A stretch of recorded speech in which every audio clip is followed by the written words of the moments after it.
오늘 우리가 함께 읽은 욥기 22장 본문은 욥과 그의 친구, 세 명의 친구들이 서로 만나서 특별히 엘리바스라는 친구와 변론하는 내용을 담고 있습니다. 먼저 우리가 한번 욥의 상황을 한번 좀 살펴봤으면 좋겠습니다. 어느 날이었죠? 동방의 부자였던 이 욥이 사탄의 역사로 그가 가지고 있었던 모든 재산을 한순간에 다 잃어버리게 됩니다. 그리고 그 무엇과도 바꿀 수 없는 10명의 자녀들이 한순간에 다 죽게 되죠. 더 나아가 욥의 이 몸에 악창이라는 질병이 찾아왔을 때 기왓장을 들어서 빡빡 긁어도 그 통증과 가려움을 이겨내지 못합니다.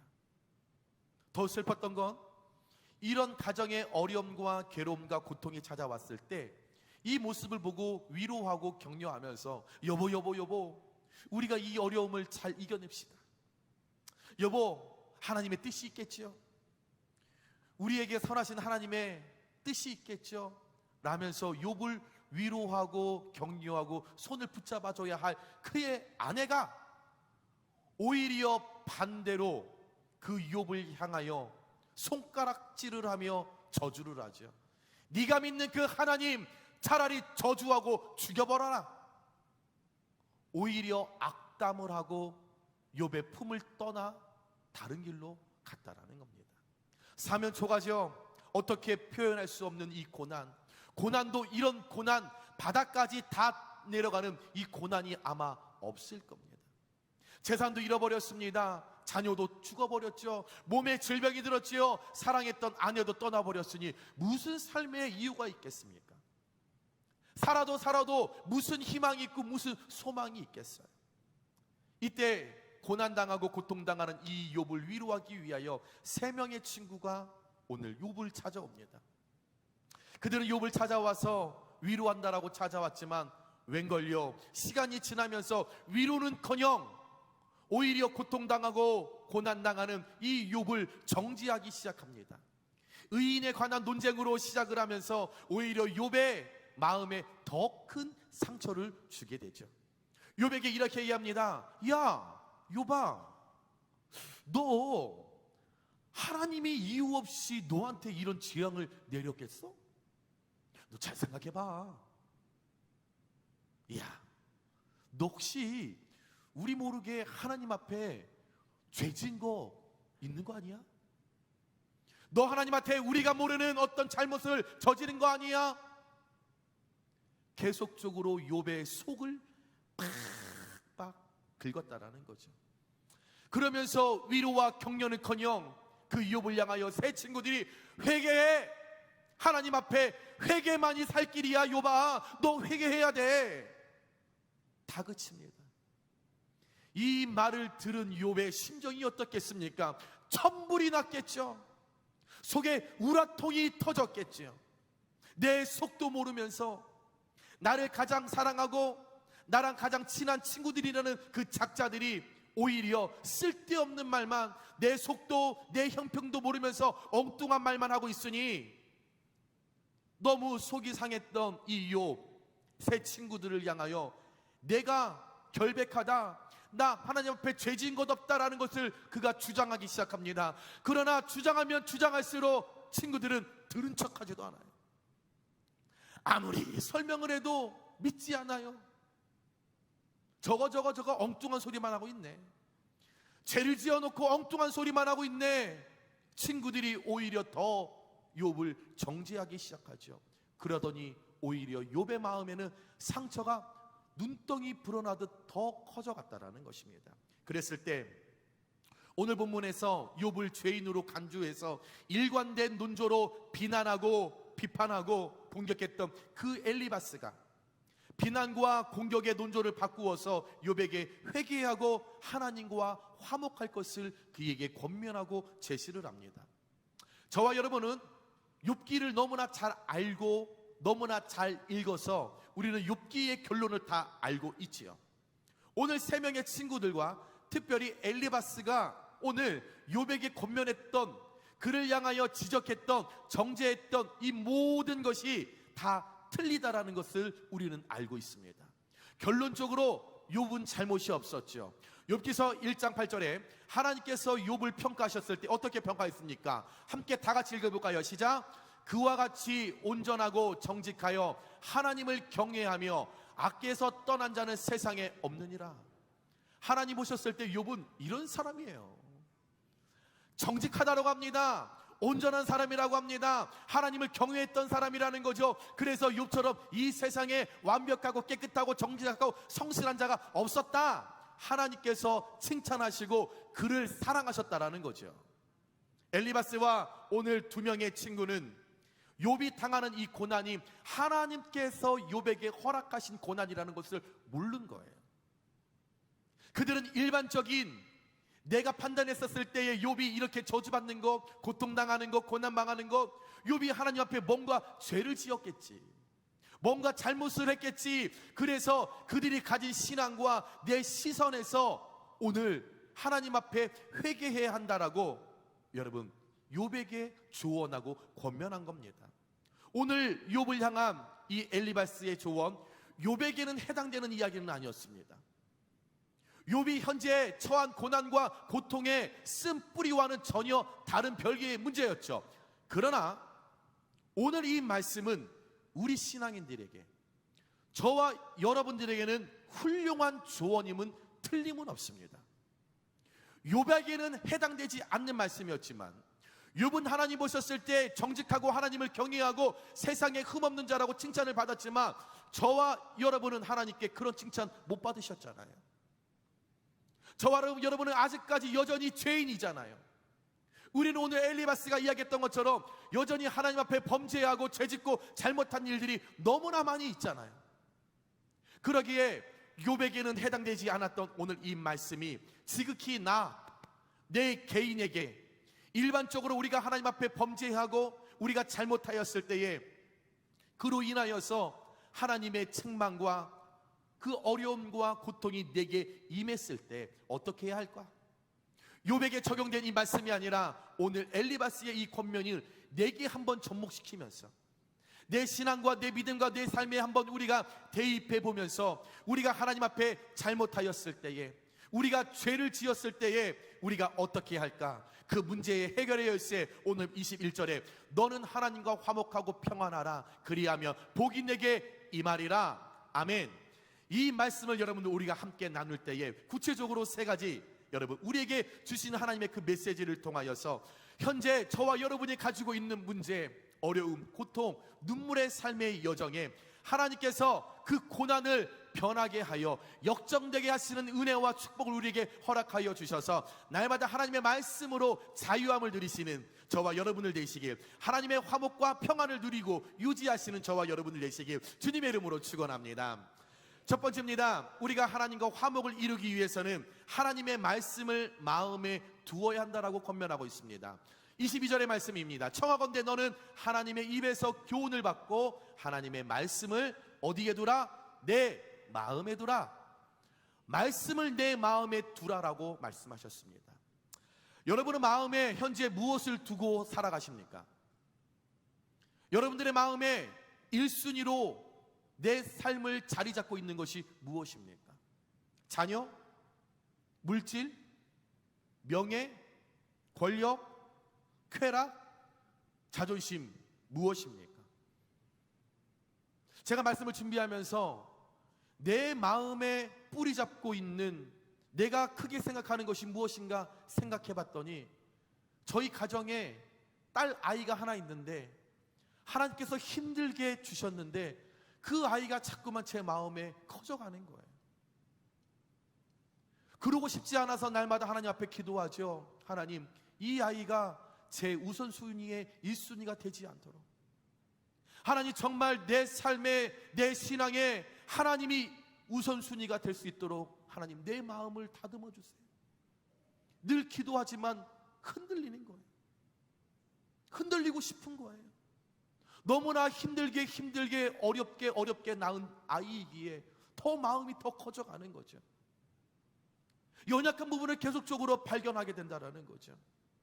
자꾸만 내 마음에 두고 싶은 거예요. 내 마음에 뿌리를 두고 싶은 거예요. 힘이 들고 어려우면 하나님을 찾고 싶은데 빨리 퇴근해서 가정에서 그 아이의 웃음을 빨리 보고 싶은 거예요. 그 웃음을 통하여서 나도 모르게 위로를 받고 싶은 거죠. 문제를 해결하고 싶은 거죠. 연약한 우리에게, 여러분들에게 우선순위가 무엇입니까? 명예요? 권력이요? 어떤 세상의 가치와 유흥입니까? 무엇입니까? 오늘 말씀에 우리가 크게 생각하는 것, 내 마음 가운데 자꾸만 우선순위 1순위가 되어가는 것, 그것을 내 마음에 두는 것이 아니라 철저히 하나님의 말씀을 마음에 두라 라고 하고 있습니다. 마음에 둔다라고 하는 이 말은 피와 심장이 움직이는 곳, 즉 생명의 중심에 있게 한다라고 하는 뜻이라는 거죠.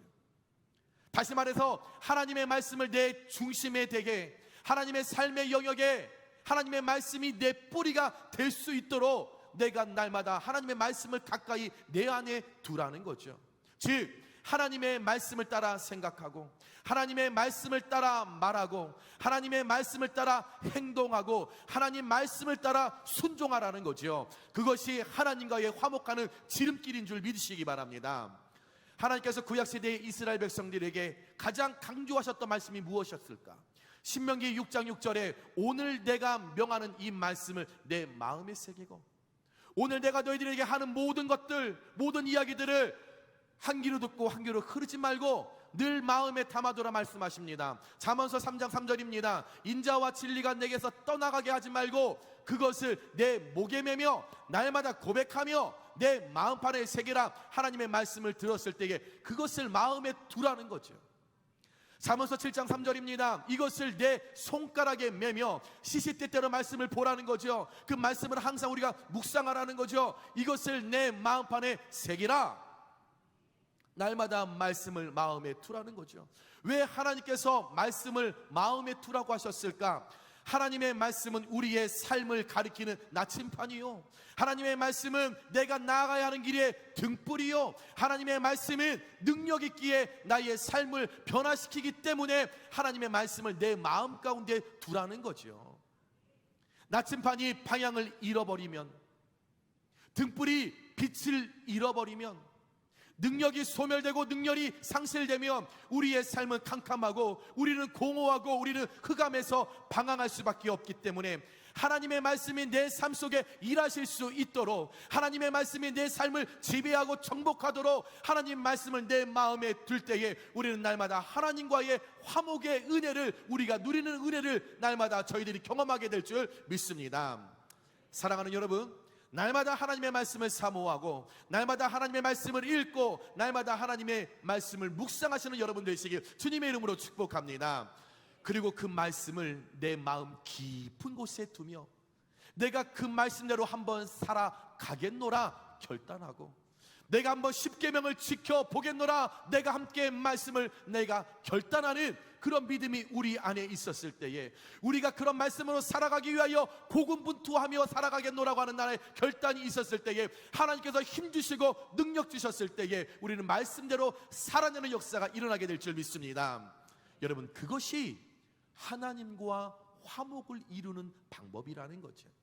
우리가 좋아하고 잘 알고 있는 말씀 시편 1편에서 1절의 말씀 이렇게 고백하죠. 복 있는 사람들은 악인들의 꾀를 따르지 아니하며 죄인들의 길에 서지 아니하며 오만한 자들의 자리에 앉지 아니하고 오직 여호와의 율법을 즐거워하며, 날마다 하나님의 말씀을 즐거워한다라는 거죠. 묵상하니 그 말씀이 들리니 내 마음 가운데 기쁨이 일어나고 내가 행복의 역사가 일어나는 거죠. 그의 율법은 하나님의 말씀을 주야로 날마다 보고 묵상하는 거죠. 묵상하다 보니 말씀을 날마다 내 뿌리에 두고 말씀을 내가 가까이 하고 내 마음에 두니 그 결과가 어떻게 됩니까? 그는 시냇가에 심은 나무가 철을 따라 열매를 맺으며 그 잎사귀가 마르지 아니함 같으니 그가 하는 모든 일이 다 형통하리로다. 아멘. 이 말씀대로 여러분들이 날마다 살아갈 때마다 하나님의 말씀을 내가 내 마음에 둘 때 하나님께서 형통케 하시는 복을 누리시는 여러분들 되시길 주님의 이름으로 축원합니다. 하나님의 말씀 가운데 하나님의 은혜가 임할 줄 믿습니다. 하나님의 말씀 속에 하나님의 축복의 선포가 일어나게 될 줄 믿습니다.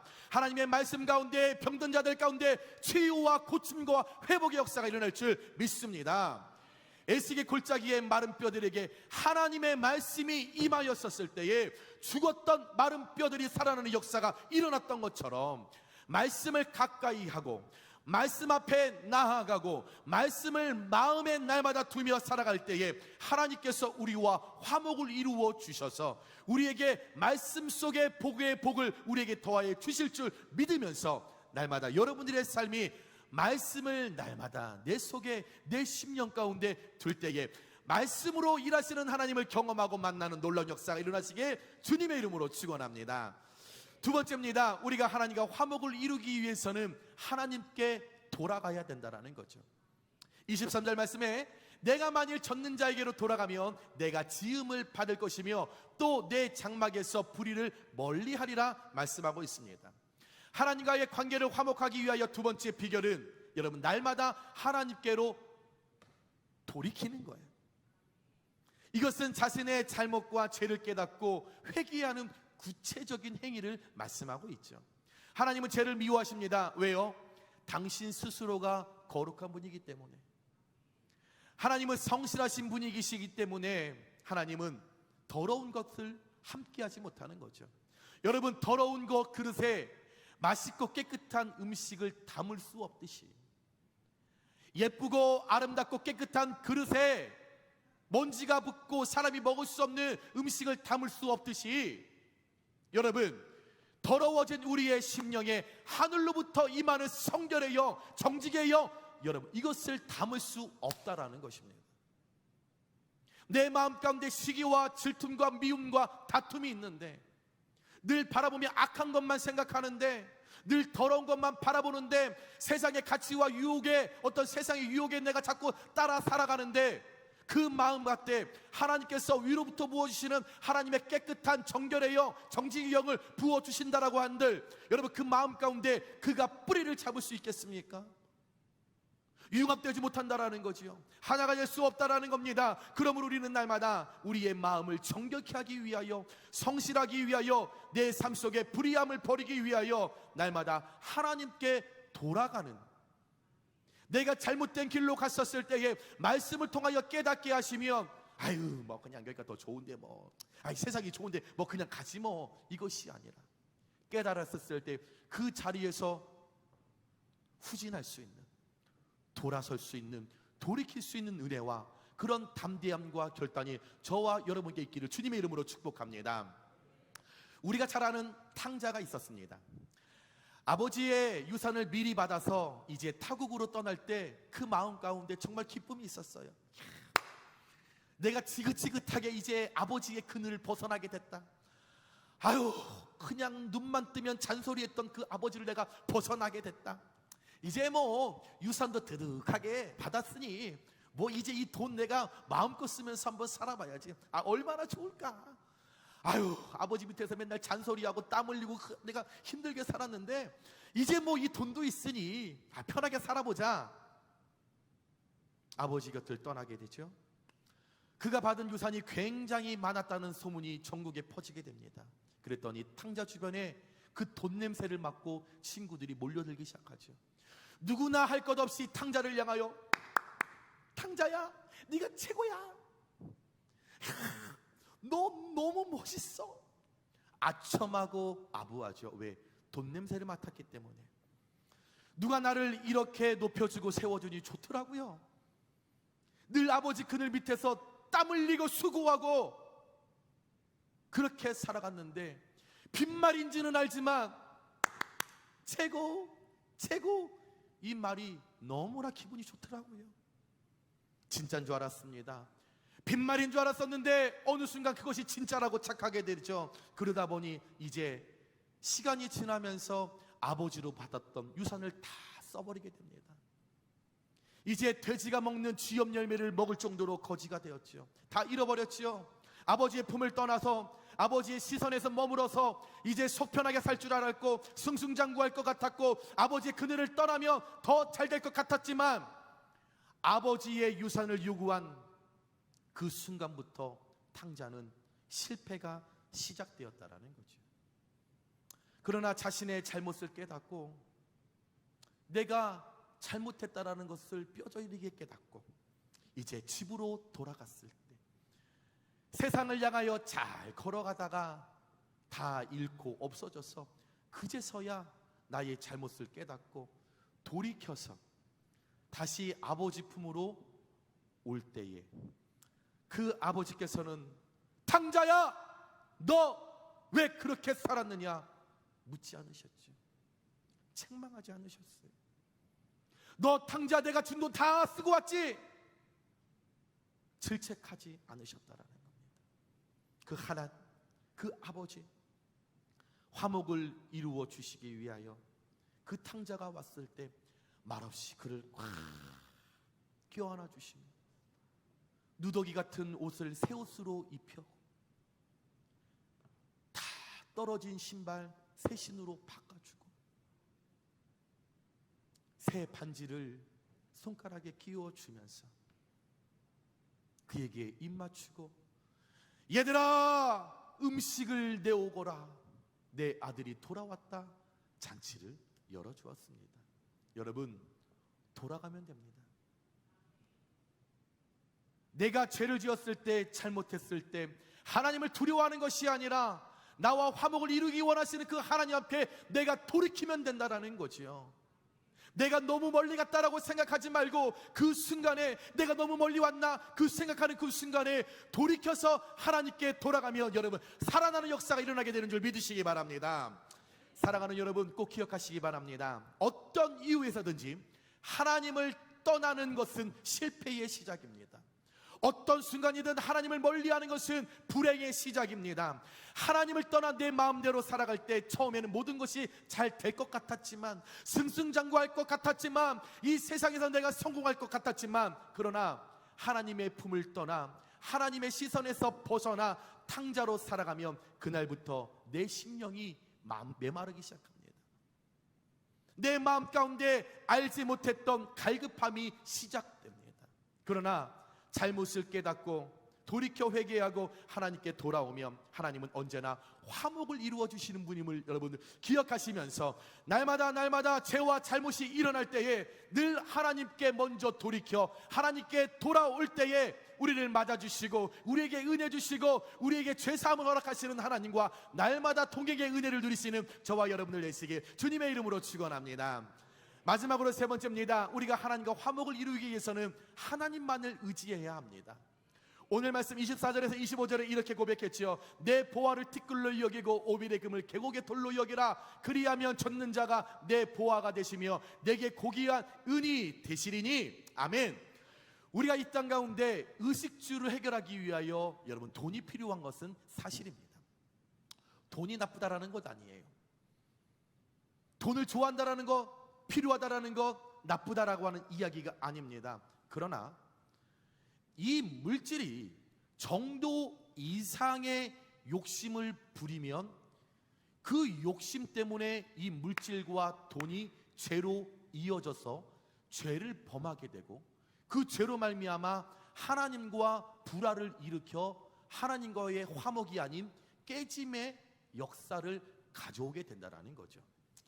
잘 생각해 보시면 우리가 매스컴을 통해서 돈 때문에 부부 간에, 부모와 자식 간에, 형제들 간에 여러분 많은 어려움이 일어나고 인륜이 파괴되고 가정이 무너지고 사람의 생명까지 위협하는 일들이 얼마나 많이 있습니까?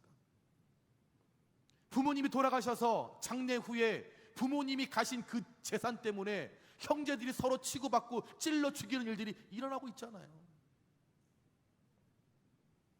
마음 가운데 돈이라는 것들 때문에 물질을 더 소유하고 싶어서 멀쩡하게 도로에서 차가 가고 있는데 윙 박아버려서 보험금 타려고 몇 억을 여러분 탈취하기 위하여 악한 마음을 품는 사람들의 모든 근원이 무엇입니까? 돈 아닙니까?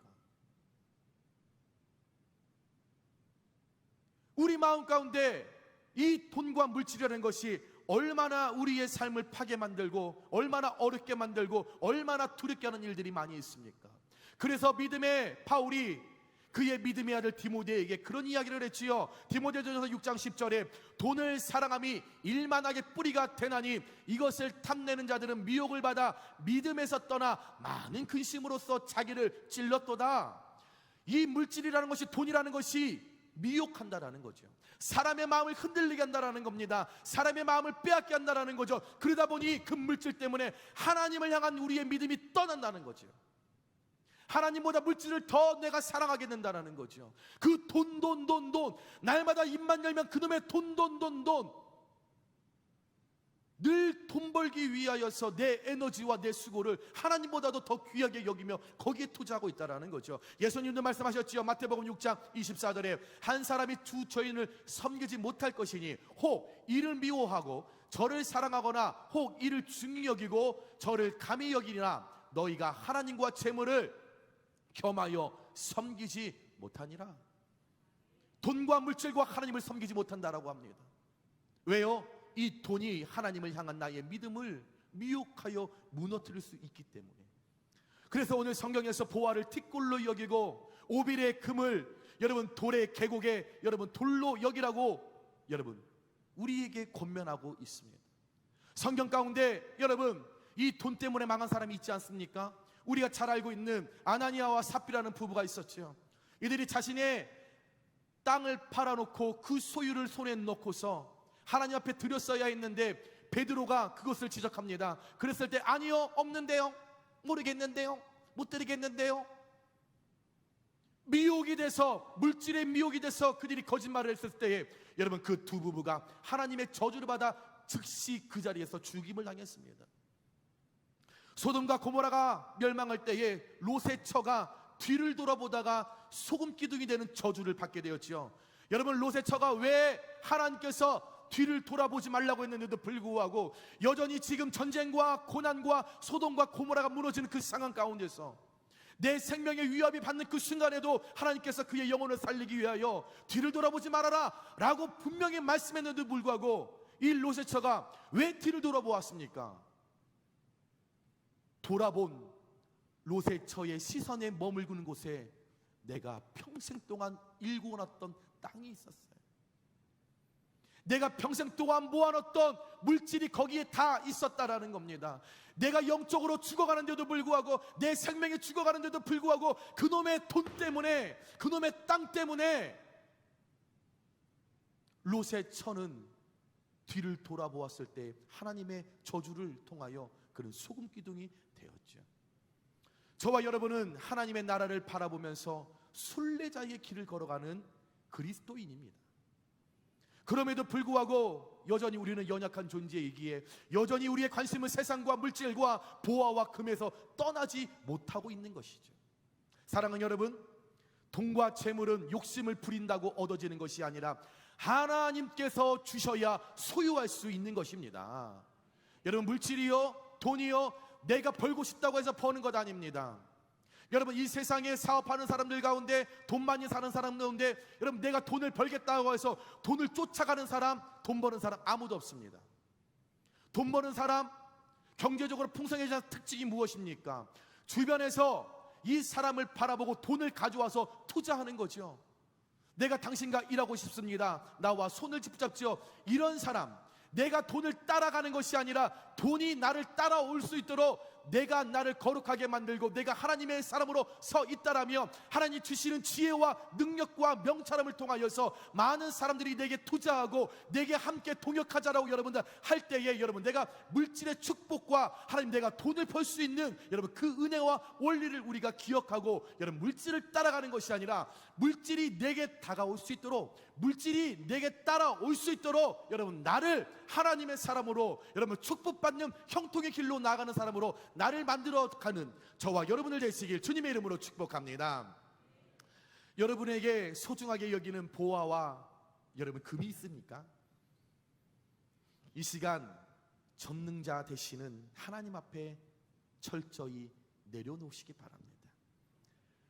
그리고 그 전능자 되시는 하나님을 나의 보배로 삼고 나의 금으로 삼고 오히려 그 하나님을 먼저 사랑하고 섬기고 그분의 말씀을 따라 내가 살겠노라 결단하시기 바랍니다.